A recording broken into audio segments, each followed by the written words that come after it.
When narcissists cross this line, they're done with you forever. Beware. Have you ever pondered whether a narcissist can feel genuine empathy for anyone besides themselves? Perhaps it's feasible, but not in the conventional sense of empathy or love.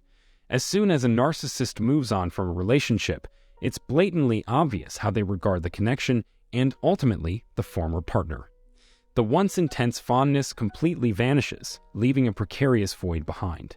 The fundamental issue plaguing narcissists is their struggle with intimacy. The typical human carnal desire becomes obsolete and is replaced with hostility, resentment, and loathing. To an outsider looking in, this concept is entirely perplexing. We innately gravitate towards affectionate, loving connections with others for emotional fulfillment, but for narcissists, exploiting those who are still predisposed to trust is an essential part of their nature. This insidious drive lies at the root of why narcissism is running rampant in today's world. So, what led to the creation of a narcissist? The roots are firmly implanted in their traumatic childhoods, whether it's abandonment, emotional neglect, or outright trauma. To survive their dire circumstances, they adopted a vicious facade that eventually manifested into the twisted personalities we all know today. It's a tragic and painful reality. Have you ever noticed how a narcissist begins with mimicry in the initial stages of a relationship? They mirror your actions and attitudes, emulating love and affection. It's almost eerie how they could even copy your quirkiest habits. In healthy, thriving relationships, it's common for individuals to have their preferences that make them unique. In contrast, the narcissist appears as a counterfeit imitation of you. I remember referring to my ex as my clone. However, this sham of intimacy rarely persists for long, and eventually their real self can't help but emerge. This warning sign should serve as a precursor to their actual intentions and the imminent danger to follow. But why can't a narcissist ever experience true, genuine, and profound intimacy with others? Instead of the thriving energy that comes from love and affection, they are fueled by anger and hatred. The moment the connection between you falters, they strike with confidence, knowing that they have you hooked.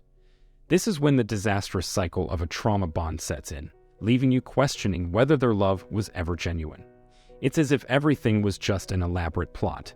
Just remember, the narcissist was playing a role all along, and their incapability to love beyond themselves prevents them from ever truly reciprocating. Breaking the cycle is vital to achieving true happiness and fulfillment. Once they lose interest in you, narcissists quickly move on to someone new or even text multiple people on the side. It's as if they're always on the prowl, searching for the next fix to fulfill their insatiable desires. It's a twisted cycle that's a far cry from how normal people pursue love and connection. It's easy to fall prey to the temptation to portray narcissists as unadulterated evil, but such thinking is narrow-minded and unproductive. When we use such language, we are no better than narcissists who designate us bad people to justify their manipulative tactics.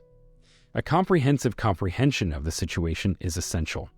It is worthwhile to consider whether we are pursuing affection in unhealthy ways or exhibiting codependent patterns. This is not to imply that we are dreadful people, but it is imperative that we accept responsibility for our actions and endeavor to improve ourselves. It's a painful fact to realize that the bond of intimacy we shared with a narcissist was never genuine. It's eerie to think we were living a facade, but our infatuation blinded us to the warning signs of toxicity. Through introspection, we can recognize why we latched onto these harmful relationships. By putting the work in to grow ourselves, we can move forward and pursue authentic connections with individuals capable of reciprocating our love and affection. It's tempting to push the blame onto others for our issues, but in reality, it's not a sustainable way to live. We must take an introspective look at ourselves and pinpoint the areas that need improving. Only then can we break the cycle of seeking toxic relationships and finally attain the fulfilling life we deserve. There's no denying that navigating a relationship with a narcissist is a confusing and tumultuous experience. They initially mirror our every movement and gesture, creating an illusion of perfection. However, in due time, their true colors emerge, and we're left grappling with the ramifications of their emotional manipulation. While it may be easy to assign all of the blame to the narcissist, it's not a healthy or effective approach. By accepting accountability for our actions and striving for self-improvement, we can understand why these harmful relationships become ingrained, breaking free from the cycle of toxicity in search of genuine connection. Always be aware of when a once beautiful romance turns into an influx of hate and loathing. This may be when the narcissist has already moved on, perhaps already onto another prey. Remember, you're never alone in this journey. With the right support and personal reflection, the trauma bond can be overcome, leading to an enriching path ahead.